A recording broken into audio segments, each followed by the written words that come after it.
Do you believe in the soul? Is there really, in essence, a sapient being of energy inside of us all? And what happens when we die?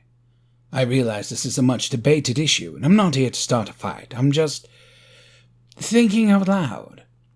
Duncan McDougall, physician and former attendee of my alma mater, Miskatonic University, stated the weight of a man's soul was 21 grams. He attempted to prove this by tracking the weight of 6 men during the last minutes of their lives. The result was inconclusive, as there were different results. One man lost weight and regained it minutes later, while 2 others lost weight and then lost even more. He tried a second time by poisoning 15 large canines, and even attempted spirit photography to catch the souls as their moment of departure. This led to Dr. McDougall becoming ostracized in scientific society, being labeled as a charlatan, and eventually dying while incarcerated. His photo never left the wall of distinguished graduates in Dartmouth Hall, though all later students were informed that animal experimentation would be viewed as grounds for expulsion. My necrobiology teacher, Dr. West, teamed up with Dominic O'Brien, our resident philosophy professor, to reanalyze the results. They came up with a rather thought-provoking hypothesis. What if the initial subject, the man who lost 21 grams, died with a clear conscience? He was a God-fearing man, a loyal husband and provider, and was survived by many children and grandchildren. Of the 2 who lost weight twice, one of them was a soldier with a distinguished war record, while the other was a man who died unconfessed. Perhaps their souls escaped, and, while they initially departed for parts unknown, perhaps they were sent back to collect the weight of their life choices, a nod to the jackal god Anubis, who weighed men's hearts against truth itself. But what of the man who lost weight, only to have it returned? Perhaps it was merely a fluke of measurement, and all of this is truly little more than pseudo-scientific nonsense. Or perhaps his soul departed, and as nature abhors a vacuum, something else came to take its place. No record of the men's identities, or their burial arrangements, if any, were ever recorded. These are dark times, and these stories come from very dark places.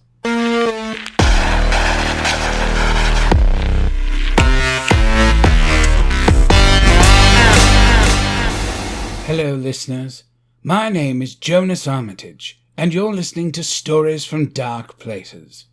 Today marks the 4th episode of our little broadcast, which means it's been nearly a month since we first took to the airwaves. We've had a rocky start, but we are doing a little better with every broadcast, and this is entirely because of support from the delightfully welcoming horror community on Twitter, our Patreon and Ko-fi supporters, and our YouTube subscribers. Thank you all for joining us. I hope you enjoy the show. Now, without further ado, I bring you Chapter 4 of Spores by Creepimonkeiboi. Listeners, I'd like you all to meet Susan. Susan slid the window open on her 4th-floor condo. Outside, she heard the sound of traffic on 84th Street. Although it was late on a Saturday afternoon, the city was busy, especially on her street where there were 2 grocery stores and a Target. Susan heard the screeching of tires, followed by a loud crunch. She could hear the argument from inside, peppered with profanities. Chicago was under a mandatory boil order, and the governor's office was advising citizens to remain inside unless absolutely necessary. Of course, this led to a rush on the local grocery stores. Susan finally walked over to the window and could see a black Dodge truck that had flattened the trunk of a yellow cab. A CPD officer had already arrived, and the 2 drivers were involved in a heated, although quieter argument, with a very young officer between them. Susan scooped up her softly breathing Dachshund and laid him on the windowsill. She smiled. Outside, she saw a fight break out between 2 Hispanic women walking on the sidewalk. Both of them were wearing white surgical masks and screaming something that she couldn't understand. They quickly resorted to blows, and the 2 women fell to the ground grappling. The young officer sprinted down the street and ineffectively tried to pull them apart. Susan grabbed her coat and keys.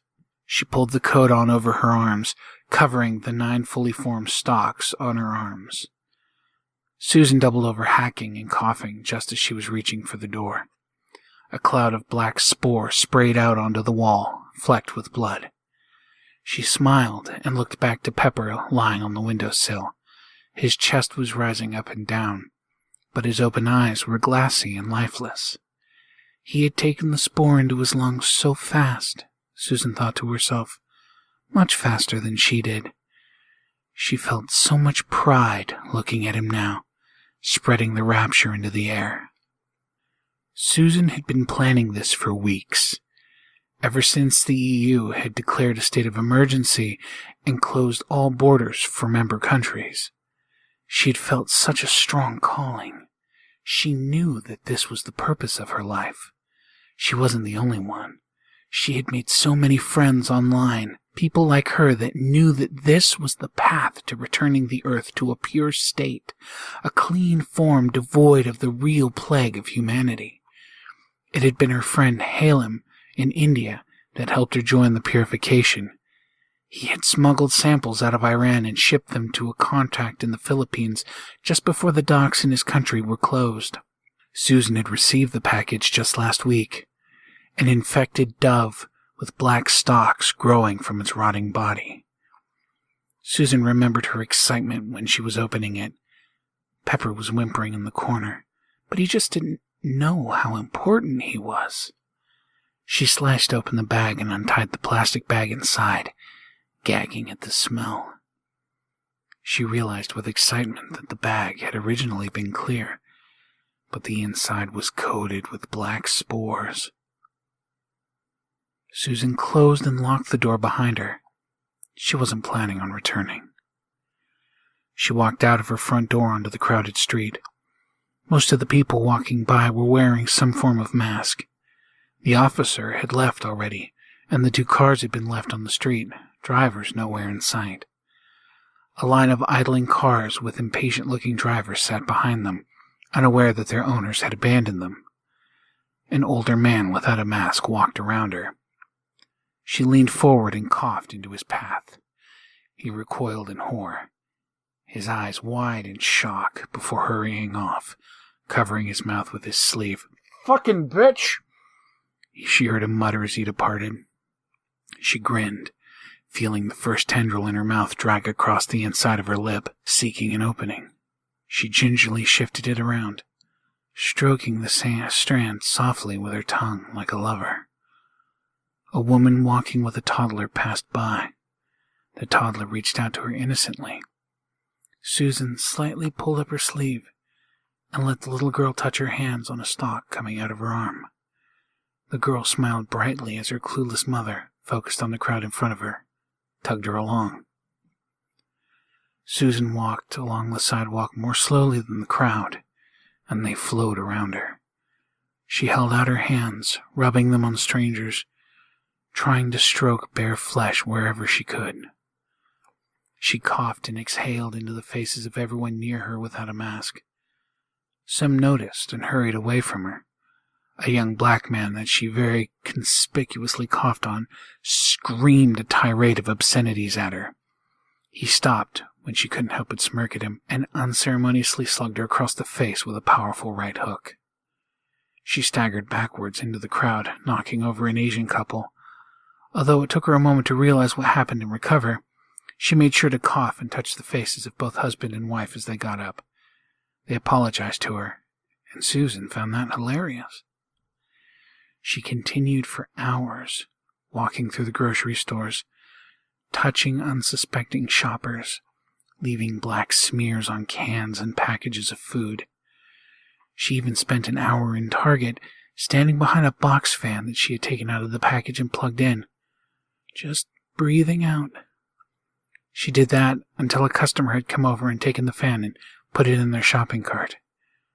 She walked around the stores, spreading the savior to thousands of people. She watched the shelves slowly empty of food, but that didn't stop the throngs of desperate and panicked people from filing through, looking to buy anything to bolster their supplies. A young woman no older than 18 stopped next to her in an aisle, a covered baby carrier in her shopping cart. Susan pulled back the cover and saw a sleeping infant. She kissed her finger and softly stroked it across the baby's lips. She looked up and made eye contact with the mother.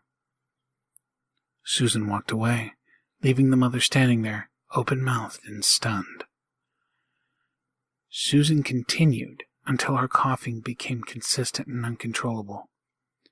A black tendril started peeking between her lips, and she curled it back inside her mouth with her tongue. This resulted in a brief crushing sensation in her chest, which caused her to collapse in an aisle. No one stopped to help her. Eventually, the looks from passerbys changed from indifference to disgust, and eventually to anger, as she found herself in frequent coughing fits.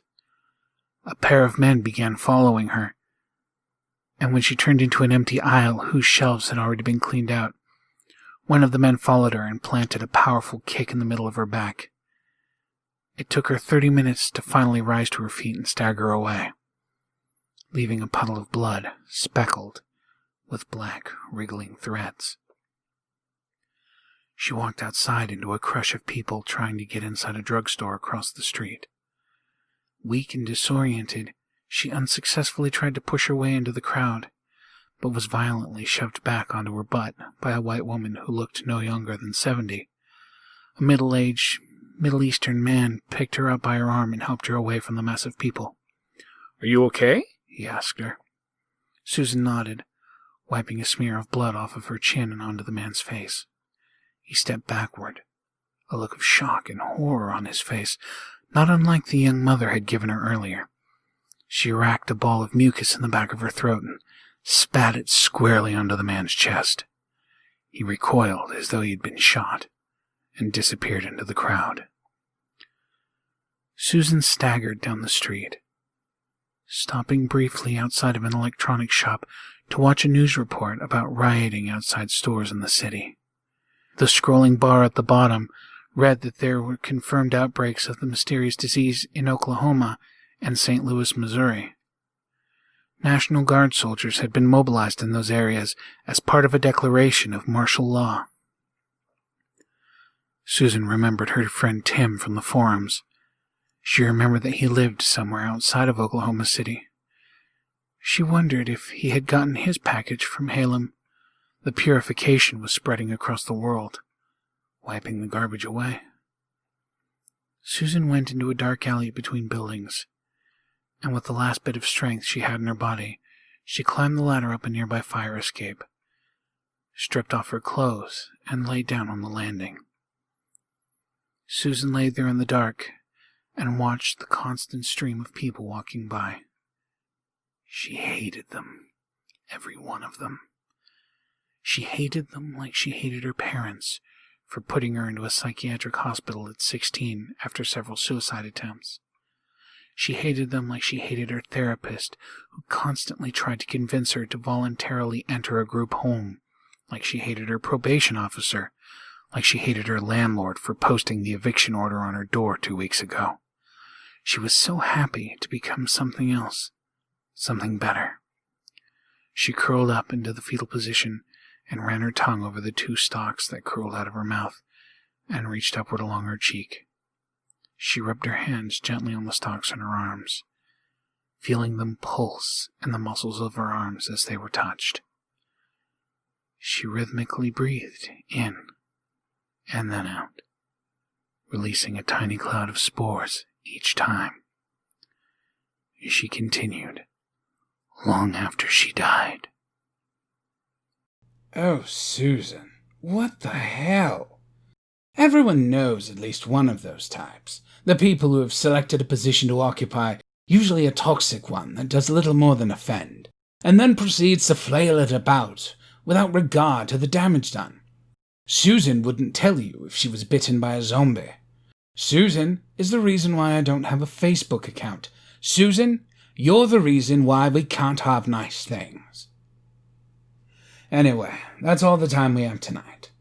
I would like to take this opportunity to thank our newest YouTube subscribers, Melly Dukes, Cleaving Thought from Bone, Scream With Me Stories, and the Queen of Shout Cloud herself, Mandy Mortem, as well as those of you who've come from Apple Podcasts, Anchor, Podcast Addict, Castbox, and whatever other podcast platform you're from, for taking the time to come and share this story with us. Good night, listeners.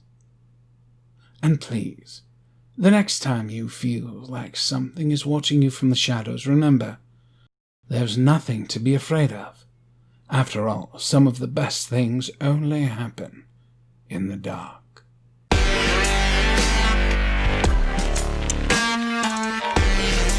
Stories from Dark Places was recorded before an imaginary studio audience. All stories performed on this podcast have express written consent from the original author. Johnas Armitage, his studio manager, and the entire staff of WZHP Radio Innsmouth are fictitious characters, and it's probably best you continue to believe that. Ghosts really don't exist, so there's nothing to be afraid of. That being said, I wouldn't look behind you.